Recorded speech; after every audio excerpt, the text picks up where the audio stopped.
உங்க வீட்டுல காக்கா வந்து வடை கொடுத்துருக்குதா? உங்க கையில இருக்கிற வடையை வேணா தூக்கிட்டு போகும், காக்கா வந்து கொடுக்குமா?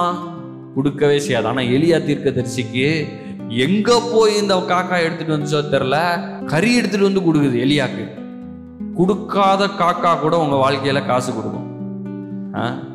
உங்க வாழ்க்கையில ஆகினால் இன்றைக்கு நான் இதை உங்க வாழ்க்கையில நான் சொல்றேன், இதுவரைக்கும் நீங்கள் எண்ணிராத எதிர்பார்க்க கூடாத இடத்திலிருந்து நன்மைகள் இயேசுவின் நாமத்தினாலே வருவதாக. இயேசுவின் நாமத்தினால சொல்றேன். உலகத்துக்கு மோசம் அதெல்லாம் பேசவே இல்லை. மோசமா இருக்கு சூழ்நிலை, அதை பத்தி நான் பேச்சே கிடையாது. வேதத்துல எங்க போட்டிருக்கு அதெல்லாம் பேச்சே கிடையாது.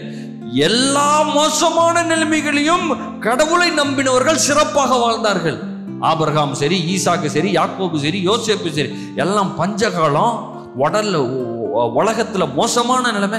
ஈசாக்கு மழை இல்லாத நேரத்திலே, பஞ்ச நேரத்திலே ஆண்டவர் சொல்றாரு போய் விதைக்கிறான். விதைச்சு பார்த்தீங்கன்னா அவ்வளோ 100 மடங்கு பலன். இன்றைக்கு நான் உங்களுக்கு சொல்றேன், இதை எதிர்பாருங்கள்.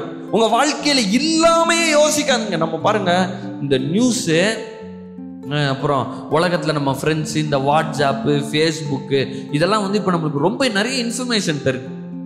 அதனால கொஞ்சம் கவனமா இருக்கணும். வாட்ஸ்அப்பை திறந்தீங்கன்னா அதுல ஒரு 30 குரூப் இருக்குது. ஒவ்வொருத்தனும் ஒவ்வொன்று சொல்றான். தண்ணி குடிக்காதன்றான், குடின்றான், சூடா குடி, ஐயோ ஆற வச்சு குடி, பெப்பரை போட்டு குடி, சீரகத்தை போட்டு குடி, என்னலாமோ அதை நிறைய போடு, இதை கம்மியாக்கு. எல்லாருமே டாக்டர் ஆயிடுறாங்க. ரொம்ப கேட்காதீங்க, எதையுமே கேட்காதீங்க. இந்த உடன்படிக்கையை பாருங்க. மோசமான சூழ்நிலையை பேசாதீங்க, மோசமான சூழ்நிலையை எண்ணி பார்க்காதீங்க. சிறப்பான காலத்தை உங்களுக்காக ஆண்டவர் ஆயத்தமாக்கி வைத்திருக்கிறார். உங்க வாழ்க்கையில் இதுவரைக்கும் இருந்த நாட்களை பார்க்கலாம், இனிமேல் வரப்போகிற நாட்கள் தான்